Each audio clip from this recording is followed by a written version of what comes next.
ये गलत हो रहा है, ये एकदम गलत हो रहा है। नो ऑफेंस सर, लेकिन आप हम सब पे ऐसे हमेशा शक नहीं कर सकते। ये तुम क्या कह रहे हो अभिजीत? क्या गलत कहा मैंने? जब भी कभी किसी सीआईडी ऑफिसर के ऊपर झूठा इल्जाम लगता है, आप हम पे कभी भरोसा नहीं करते। तुम क्या बोल रहे हो अभिजीत? मुझे तुमसे ये उम्मीद नहीं थी। हमारी भी थोड़ी बहुत उम्मीद है सर आपसे। आपके एक इशारे पे जान देने को तैयार खड़े रहते हैं हम लोग। तो क्या इतनी सी उम्मीद रखना गलत है कि हमारे बुरे वक्त पे आप हमारा साथ देंगे, हम पे भरोसा रखेंगे? तो क्या मैं साथ नहीं दे रहा? सच जाने की कोशिश नहीं कर रहा हूं मैं? सच के इस सफर में आपने कई बार हमारे आत्मसम्मान को चोट पहुंचाई है सर, हमारे फर्ज, हमारी वफादारी पे शक करके। जब मुझ पे झूठे इल्जाम लगे थे, आपने मुझ पे भरोसा नहीं किया था। और जब तक अभिजीत निर्दोष साबित नहीं होता, उसे जेल में ही रहना होगा। जब दया पे झूठे इल्जाम लगे, आपने इस पे भी भरोसा नहीं किया। मगर शायद आप ही एक बात भूल गए, एक बार आप पे भी ऐसा झूठा इल्जाम लगा था।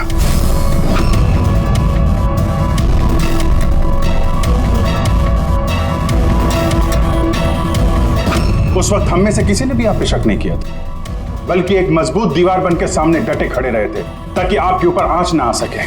तो क्या आप वो हमारी हिम्मत, वो ताकत नहीं बन सकते सर? अभिजीत, मुजरिम से भी ज्यादा खतरनाक होता है एक इमोशनल सीआईडी ऑफिसर। तुम इमोशनल बन गए हो अभिजीत। मैं तुम्हें इस केस से हटा रहा हूं।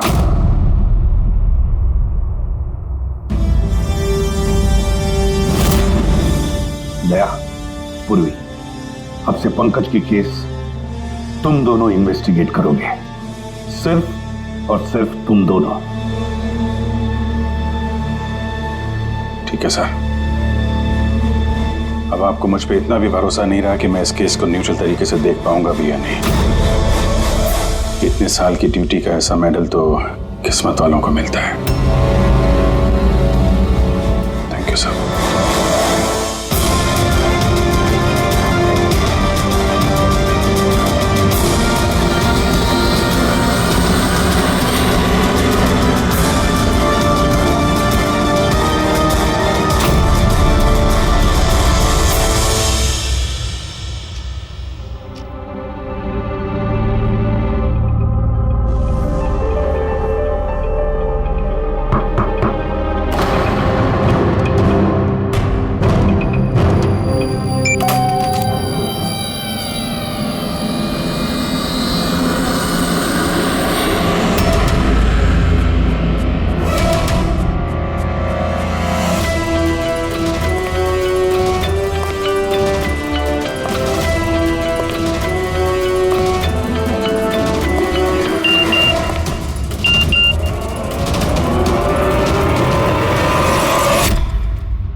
अपनी पीठ मेरी तरफ करके खड़े हो जाओ।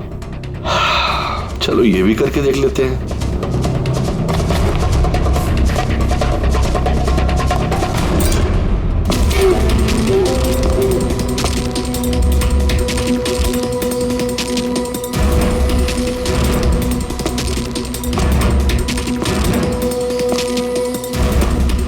आप आ गए सर? मैं आप ही का इंतजार कर रहा था। आप देखिए वहां फाइल पड़ी है, उसमें पूरा फाइनेंशियल प्लान पड़ा हुआ है और मुझे पूरा यकीन है कि आपको बहुत पसंद आएगा।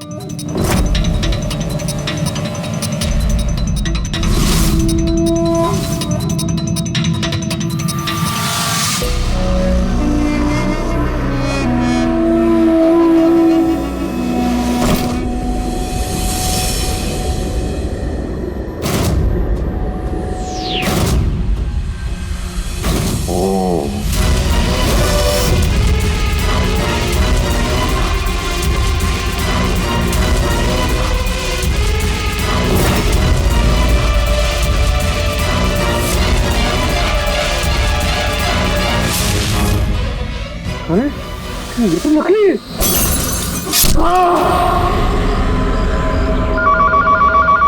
हेलो एसीपी प्रद्युमन है। कब? अच्छा ठीक है।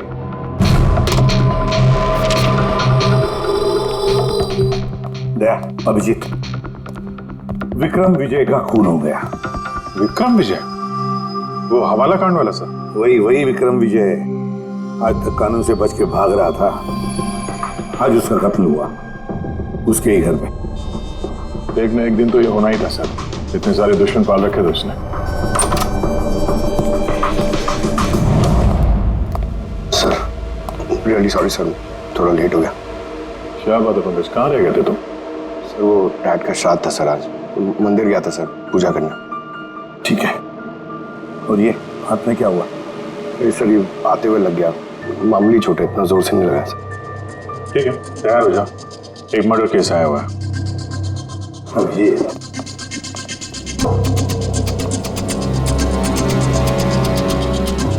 इसका मर्डर हुआ है विक्रम विजय का।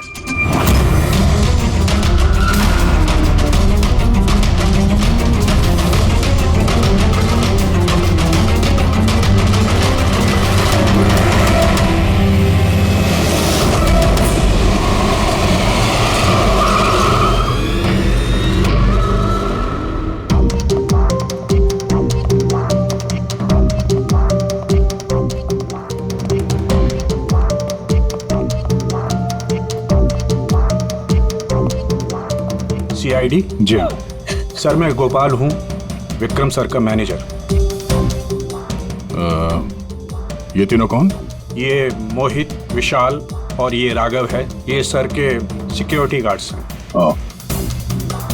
और आप? ये विक्रम सर की वाइफ हैं, मधु मैडम, और बाकी सब स्टाफ है। बॉडी कहाँ है? सर बॉडी अंदर है।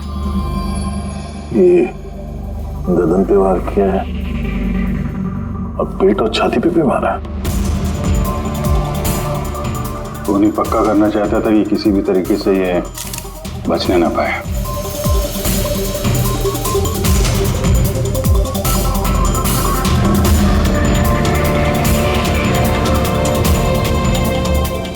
लगता है इससे हमला किया है इस पे।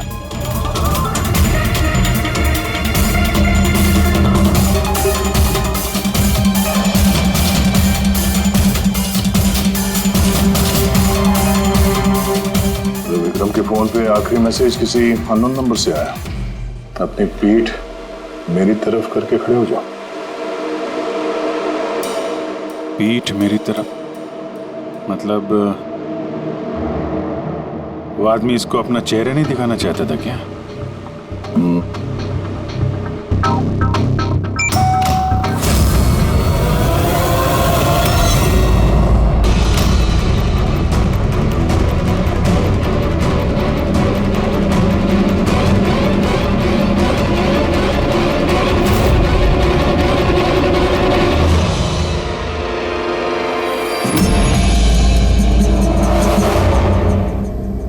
ये देखिए सर, उस दान में से मुझे क्या मिला है?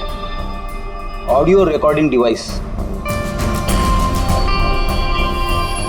Audio recording device? इस कमरे में जो भी बात हो रही थी वो कोई सुन रहा था। सर मैं उसका नाम तो नहीं जानती, पर वो जिस तरीके से तैयारियां करवा रहे थे उस हिसाब से तो लग रहा था जैसे वो उनका बहुत खास क्लाइंट हो और वो सिर्फ विक्रम से ही मिलना चाहता था। ये क्लाइंट विक्रम के कांटेक्ट में आया कैसे? सर मेरी वजह से। उसने मुझे पहले कांटेक्ट किया था। वो विक्रम साहब का पूरा इतिहास बहुत अच्छी तरह से जानता था और विक्रम सर उसके इस होमवर्क से बहुत इम्प्रेस हुए और उन्होंने मुझसे मीटिंग फिक्स करने के लिए कहा। तो आप उससे पहले मिले थे? नहीं सर, उसने कॉल किया था और वो भी प्राइवेट नंबर से।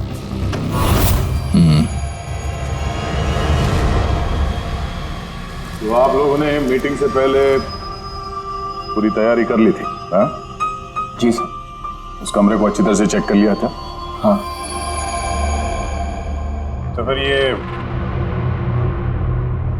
ऑडियो की रिकॉर्डिंग डिवाइस ये कमरे में कैसे पहुंची? सर ये कहाँ से आया? फ्लावर में। फ्लावर पॉट में? वो तो तूने चेक किया था ना मोहित?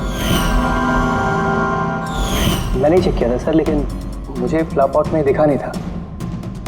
दिखा नहीं था? जी नहीं। अच्छा, ऐसे कैसे दिखा नहीं था?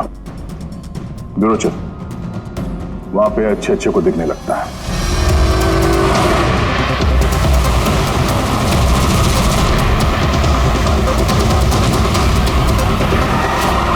मोहित पे नजर रखना।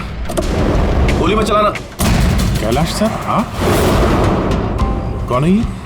सीबीआई ऑफिसर है कैलाश जी। कैसे है सर? बढ़िया। क्या बात है सर, आपने अचानक रास्ता रोक लिया? अभिजीत, मुझे वो आदमी चाहिए जो तुम्हारी सीआईडी की गाड़ी में बैठा है। मोहित? वो हमारा मुजरिम है सर, हम उसे ब्यूरो ले जा रहे हैं इंटरोगेट करने के लिए। नहीं अभिजीत, वो मुजरिम नहीं है, एक सीबीआई अफसर है। क्या करें आप? ये मोहित सीबीआई ऑफिसर है? मगर सर ये तो वो गार्ड की नौकरी कर रहा था विक्रम के। दिखावा, सच को छिपाने के लिए। कैसा सच? मोहित एक अंडरकवर है और मेरे कहने पर वहाँ ड्यूटी कर रहा था, और मेरे कहने पे ही उसने विक्रम के वहाँ वो रिकॉर्डिंग डिवाइस लगाई थी, और इसीलिए कुछ भी बताने से मना कर रहा था। ये अंडरकवर मर जाएगा मगर प्रोटोकॉल नहीं तोड़ेगा। नहीं ठीक है सर, वो एक्चुअली थोड़ी बहुत पूछताछ करनी पड़ेगी, खून का मामला है, जस्ट जनरल बातचीत। और हमें वो ऑडियो रिकॉर्डिंग मिल सकती है सर? हम जानना चाहते हैं कि खूनी और विक्रम के बीच क्या बात हुई थी। आप आ गए सर? मैं आप ही का इंतजार कर रहा था। आप देखिए वहां फाइल पड़ी है, उसमें पूरा फाइनेंशियल प्लान पड़ा हुआ है, और मुझे पूरा यकीन है कि आपको बहुत पसंद आएगा। ये नोट तो नकली है। सर ऐसा लगता है कि विक्रम विजय खूनी को जानता है, इसलिए खूनी ने उसे अपना चेहरा देखने ही नहीं दिया। और जैसे ही विक्रम को पता चला कि जो पैसे उसे दिए गए वो नकली हैं, खूनी ने उसे मार दिया और बैग लेके चला गया। तो काम करते हैं, इस मोहित से अंडरकवर कॉप से पूछताछ करते हैं। I'm sorry सर, ये केस अभी तक बंद नहीं हुआ, इसलिए अगर मैं आप लोगों को कुछ भी और बताता हूँ तो वो प्रोटोकॉल का उल्लंघन होगा, विच I don't want.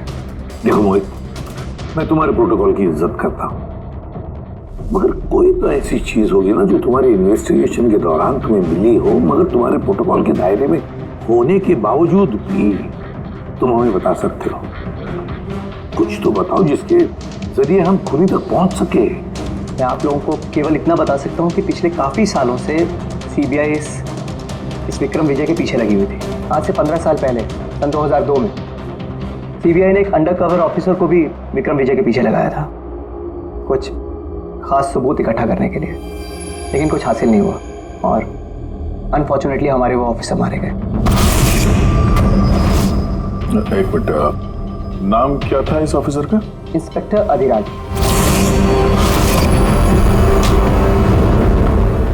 Inspector Adhiraj. इस बोतल पे जो खून है, इस खून में विक्रम की डीएनए के अलावा किसी और का भी डीएनए। विक्रम के डीएनए के अलावा किसी और का भी डीएनए है? मेरे कहने का मतलब है कोई और भी था। कौन था सालुंखे? तो अपने क्रिमिनल डाटाबेस में कंपेयर करके देखा, मैच करके देखा तूने? उसकी जरूरत नहीं पड़ी। जरूरत नहीं पड़ी का क्या मतलब है सालुंखे? किसका डीएनए है वो? वो डीएनए पंकज का है। What? वो डीएनए पंकज का है? हमारे पंकज का? हमारे पंकज का। यानी कैसे हो सकता है? CID officer Pankaj, CID officer Pankaj खून कर सकता है? हमारा एक ऑफिसर खून में है। लेकिन सर पंकज खून क्यों करेगा? वही तो, सीआईडी ऑफिसर खून क्यों करेगा? सर, विक्रम के घर से 1 किलोमीटर की दूरी पर पुलिस को एक लावारिस मोटरसाइकिल मिली है सर। किसकी मोटरसाइकिल है वो? सर वो पंकज की है।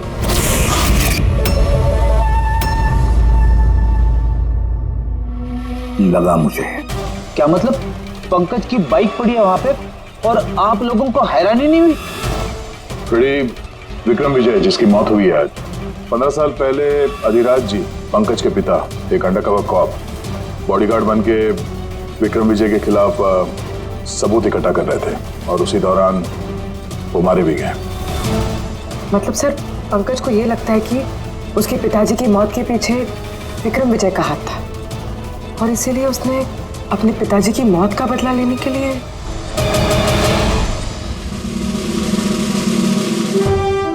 पंकज कहाँ है?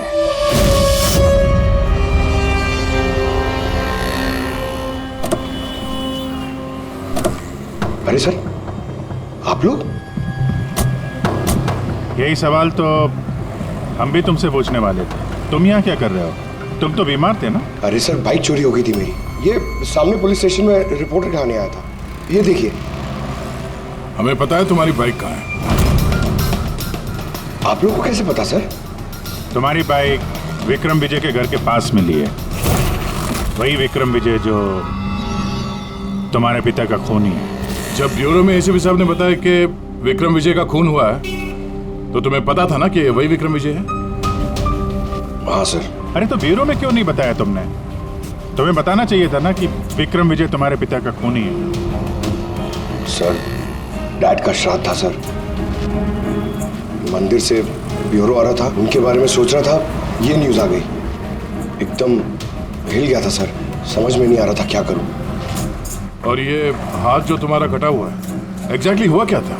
सर, ये तो जब मैं मंदिर से ऑटो पकड़ के आ रहा था,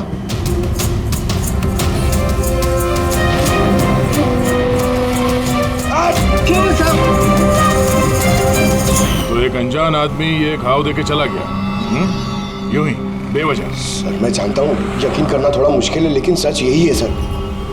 पंकज यार, तुम तो हमेशा बाइक पे ब्यूरो आते थे ना, अचानक ऑटो में कैसे आया? अचानक नहीं सर, मेरी बाइक तो 2 दिन से खराब पड़ी है। तो तुम्हारी खराब पड़ी हुई बाइक कोई लेकर गया, उसने उसे रिपेयर करवाया और ठीक होने के बाद उसे एक लावारिस जगह पे छोड़ दिया, वो भी संयोग से एक ऐसे इंसान के घर के पास छोड़ दिया जिसका आज ही खून हुआ और जो तुम्हारे पिता का खूनी भी है। सर, आप लोग मुझ पे शक कर रहे हैं? आप लोग को लग रहा है उस विक्रम विजय को मैंने मारा है?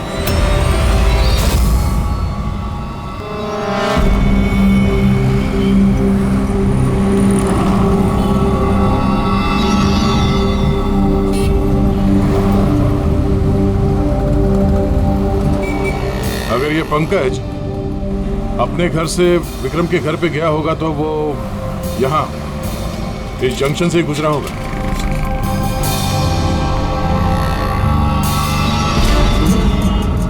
सर, सिग्नल पे सीसीटीवी कैमरा लगा होगा। इस सीसीटीवी कैमरा के फुटेज से पता चल जाएगा कि पंकज यहाँ से गया था उस बाइक पे या कोई और था वो।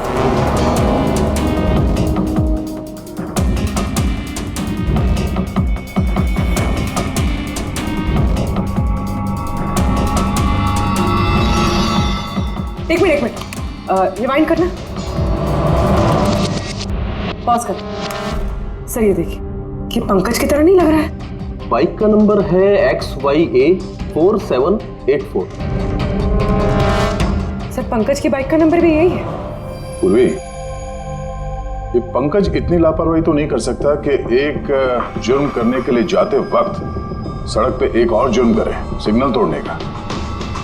जरूर कोई है जो पंकज को फंसाना चाहता है और उसी ने ये सिग्नल भी तोड़ा है ताकि हमारा जो शक है पंकज के ऊपर वो और मजबूत हो जाए।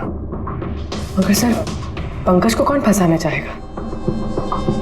शायद इसका कोई पुराना दुश्मन। सर, मेरा ऐसा कोई पुराना दुश्मन नहीं है जो मुझे फंसाने के लिए ऐसी साजिश रचेगा। सर,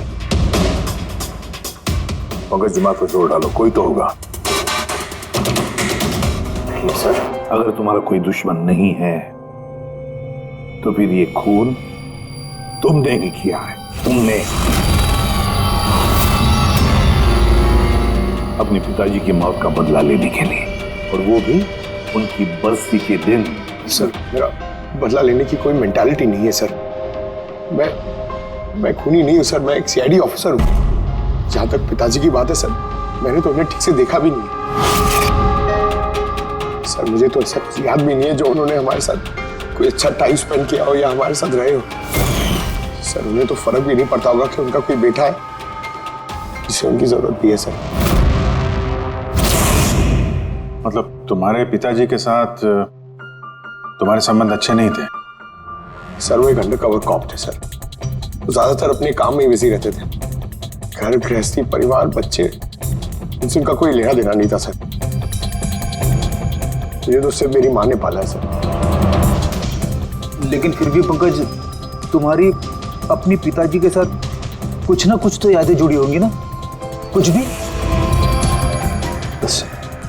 सर थोड़ा सा याद है मुझे सर। मुझे मेले में ले जाते थे सर वो,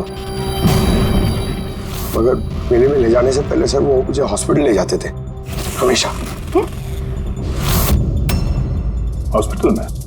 वो क्यों? शायद बचपन में वो बहुत बीमार रहता था और वो हॉस्पिटल ले जाते थे और मुझे बहुत दर्द होता था सर। दर्द? पंकज, कहाँ दर्द होता था? सर पीठ में, यहाँ पे सर। पीठ में? पंकज, डॉक्टर क्या करते थे पीठ में? नहीं सर, ऐसा कुछ याद नहीं आ रहा सर। याद करो पंकज, याद करो। सोचो क्या करते थे? तुम्हारी पीठ में इंजेक्शन लगाते थे या पीठ में से खून निकालते थे? क्या करते थे? याद करो। Sir sir sir drill machine से कुछ करते थे सर हॉस्पिटल में। क्या कहा? ड्रिल मशीन से? और उसके बाद तुम्हें पीठ में दर्द होता था? बहुत दर्द होता था सर। मैं हफ्तों तक सीधे बैठ भी नहीं पाता था। और फिर घर जाने के बाद तुम्हें नींद सी आती थी? कुछ अजीब सा लगता था? चक्कर आता था? हाँ सर। सर मेले में भी जब मैं घूमने जाता था तो नींद में ही रहता था सर। ऐसे चक्कर आते रहते थे सर बस। लेकिन सर इस बात का इस केस से क्या लेना देना? लेना देना है बस। मुझे लगता है इसके पिताजी ने इसकी बहुत छोटी उम्र में इसका बोन मैरो डोनेट करवा दिया था। लेकिन सर बच्चों का बोन मैरो डोनेट करवाना तो गैरकानूनी है ना? गैरकानूनी है, लेकिन मुझे लगता है बॉस पैसे की वजह से या किसी भी और वजह से उस डॉक्टर ने इसके पिताजी के लिए ये सब कुछ किया था। वो ठीक है सर, लेकिन मेरी समझ में अभी भी ये नहीं आ रहा है कि इस बात का इस केस से क्या कनेक्शन है? कनेक्शन ऐसे है पूर्वी कि कई बार जब बोन मैरो डोनेट किया जाता है तो जिसे बोन मैरो डोनेट किया जा रहा है उस व्यक्ति को ह्यूमन काइमेरिज्म हो जाता है। ह्यूमन काइमेरिज्म? ये क्या है सर साहब? यूं समझो कि जिस व्यक्ति को बोन मैरो डोनेट किया जा रहा है उस व्यक्ति के शरीर में 2 डीएनए पैदा हो जाते हैं। एक डीएनए वो जो उसका खुद का है ओरिजिनल, और दूसरा डीएनए वो जो बोन मैरो जिसका ट्रांसप्लांट हुआ है उसका। इसका मतलब है सर पंकज का बोन मैरो जिसे मिला शायद उसके खून में भी ये पंकज का डीएनए शामिल है। Exactly that. बस मुझे लगता है कोई बहुत ही खास होगा वो जिसके लिए पंकज के पिताजी ने ये सब कुछ किया। कोई ऐसा खास आदमी जो पंकज के पिताजी इंस्पेक्टर अधिराज के बहुत ही करीब था और उसकी मौत का बदला लेने के लिए उसने ये खून कर डाला। पर कौन?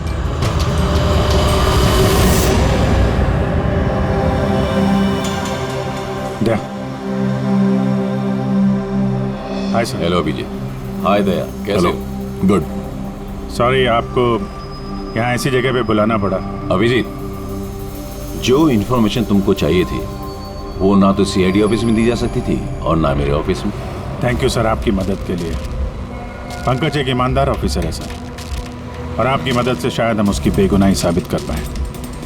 अभिजीत, तुम्हें याद है एक खतरनाक मुजरिम था राका, उसको पकड़ने में तुमने मेरी मदद की थी, तो समझ लो मैं उसी का बदला चुका रहा हूं। दोस्ती में बदले नहीं चुकाए जाते सर। एक्चुअली हमें पंकज के पिता इंस्पेक्टर अधिराज जी के बारे में जानकारी चाहिए, जितनी भी आप दे सकें। आपने काम किया है ना इंस्पेक्टर अधिराज के साथ? हाँ दया, अधिराज बहुत ही ईमानदार अफसर था और बहादुर भी। मुझे तो ये कहने में गर्व होता है कि हमने एक साथ काम किया। सर एक्चुअली हमें ये पता करना था कि उनके अंडर कवर मिशन के दौरान उनके कभी किसी से कोई खास रिश्ते बने थे। I mean, कोई नया परिवार, ऐसा कुछ। अभिजीत, ये जो अंडर कवर की दोहरी जिंदगी होती है, मुश्किल होता है जीना। एक पुलिस वाला भी तो इंसान ही होता है ना, और उसे भी वो चौकट कभी कभी नहीं लगनी चाहिए जो वो लांग गए। मतलब उनको भी किसी से प्यार हुआ था? उनका कोई दूसरा परिवार भी था? हाँ, अधिराज की दूसरी पत्नी बच्चे को जन्म देने के बाद गुजर गई। ओह, और अधिराज जी की मौत के बाद इस दूसरे बच्चे का क्या हुआ? ये राज हमेशा राज ही बनाना कि अधिराज ने उस दूसरे बच्चे को कहाँ रखा, कैसे पाला, और वो बच्चा कहाँ गया, कभी किसी को नहीं मिला। और ये जो बच्चा है दूसरी शादी से, क्या उम्र रही होगी उसकी? ये पंकज से कोई 2-3 साल बड़ा होगा। शादी पंकज की माँ से पहले हुई थी, पर बच्चा दूसरी बीवी से पहले हुआ था। शायद उसे कोई बीमारी होगी जिसकी वजह से अधिराज जी ने पंकज का बोन मैरो उसे दिलवाया होगा। और अपने पिता की मौत का बदला लेने के लिए खून शायद पंकज के सौतेले भाई नहीं किया है। पर अब सवाल ये उठता है कि पंकज का ये सौतेला भाई है कौन और अभी कहाँ है? मुझे कुछ अंदाजा हो रहा है कि क्या हुआ होगा उसके साथ।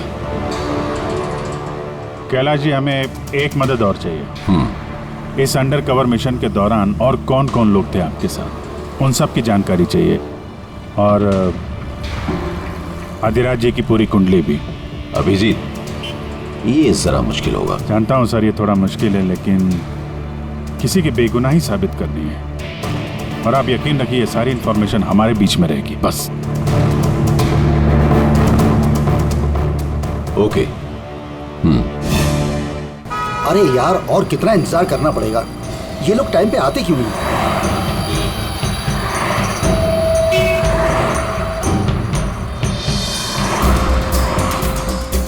अरे यार, आधे घंटे से इंतजार कर रहा हूँ। अरे मुझे आज ही पूरा पैसा चाहिए। अरे मुझे निकलना है इस शहर से आज ही। तेरा हिसाब तो मैं आज, अभी और इसी वक्त चुकता कर दूंगा।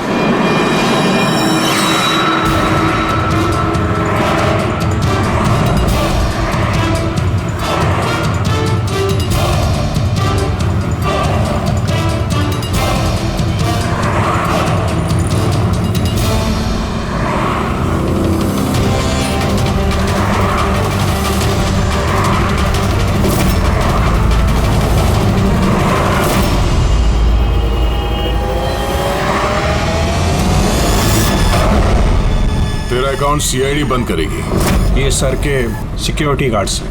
नहीं अभिजीत, वो मुजरिम नहीं है, एक सीबीआई अफसर है।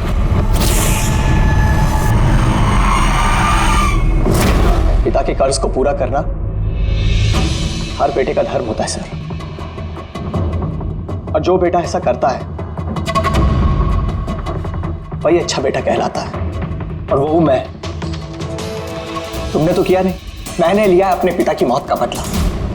देखो मोहित, तुम दोनों के पिताजी इंस्पेक्टर अधिराज एक नेक, ईमानदार और बहादुर इंस्पेक्टर थे। क्या लगता है तुम्हें, उन्हें तुम जैसे मुजरिम बेटे पर गर्व होगा या पंकज जैसे ईमानदार सीआईडी ऑफिसर पर? तो सच बात तो यह है कि पिताजी को हमेशा से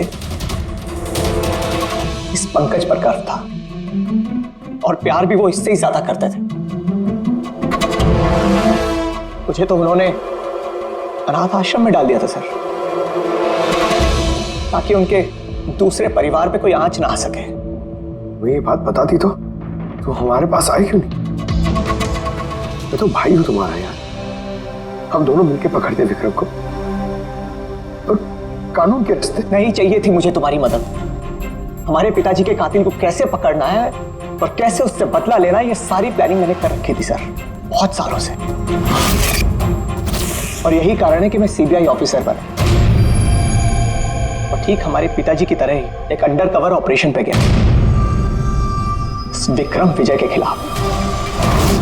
लेकिन इस बार उसे सजा दिलवाने के लिए नहीं सर, बल्कि उसे खत्म करने के लिए। एक सीबीआई ऑफिसर होकर भी तुमने जुर्म किया। तुम जैसे लोगों की वजह से ही लोग कानून पर विश्वास करने से कतराते हैं। इस काम में केतन ने तुम्हारी मदद की थी ना? हाँ सर, केतन भी मेरे पिताजी के साथ काम करता था। वो भी एक अंडरकवर कॉप था। उसी ने मुझे सब कुछ बताया और उसके बताने से ही मुझे पता चला कि बचपन में मेरा एक ऑपरेशन भी हुआ था।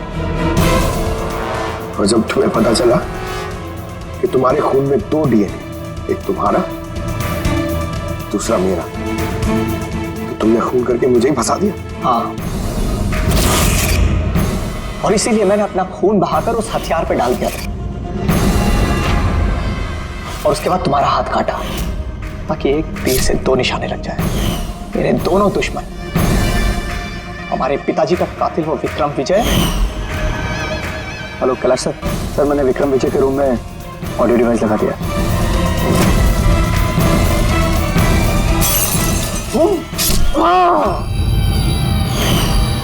और तुम, मुझसे इतनी नफरत क्यों है तुम्हें भाई? क्यों ना करो तुमसे नफरत? आज तक सब कुछ तो तुम्हें मिला है। हमारे पिताजी का नाम, उनका प्यार, उनकी इज्जत, सब कुछ। और दुख की बात तो यह है कि ये सब कुछ मिलने के बाद भी तुम्हें इतना सा भी होश नहीं था कि हमारे पिताजी का कातिल है कौन। अगर आज मैं नहीं होता तो हम दोनों के पिताजी का कातिल आज भी जिंदा होता और खुला घूम रहा होता। और तुम्हें क्या मिला हुआ है? जेल? और खून करके तुम्हारे पिताजी को क्या मिला मरने के बाद? शर्मिंदगी? सर एक बात पूछ सकता हूं आपसे? आप लोग मुझ तक पहुंचे कैसे? क्योंकि मैंने कोई कसर नहीं छोड़ी थी सारे सबूत पंकज के खिलाफ करने में। मोहित, हम जानते थे कि पंकज ऐसा कभी नहीं करेगा। और रही बात तुम तक पहुंचने की, जब हमें 2 डीएनए के बारे में पता चला तो हमने तुम्हारे पिताजी इंस्पेक्टर रजिराज का बैकग्राउंड चेक किया। उसमें हमें पता चला कि उनका और भी एक बेटा है, तुम। और फिर बस हमने उस बेटे की पूरी कुंडली निकाली, मतलब तुम्हारी। और फिर सारा मामला समझ में आ गया। बहुत गलत किया तुमने मोहित, बहुत गलत किया। कानून तुम्हें कड़ी से कड़ी सजा देगा, शायद उम्र कैद या फांसी।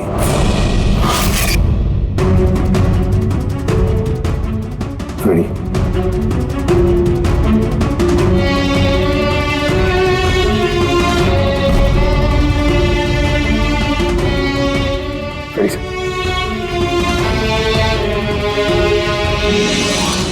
मैं जानता हूं तुम्हारे दिल में सिर्फ मेरे लिए कड़वाहट है, मगर मुझे पता ही नहीं था कि मेरा कोई एक भाई है। मुझे नहीं मालूम कि तुम्हारे साथ क्या होने वाला, मगर तुम एक बात हमेशा याद रखना, मैं तुम्हारा इंतजार कर रहा हूं। I'll wait for you.